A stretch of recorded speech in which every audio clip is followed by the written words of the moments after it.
aşkın bir anlamı yok, mesele sadece gurur. Ayrılık bizi vursa da tek çıkar yoldu.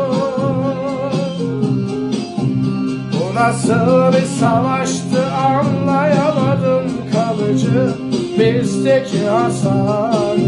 İstesem de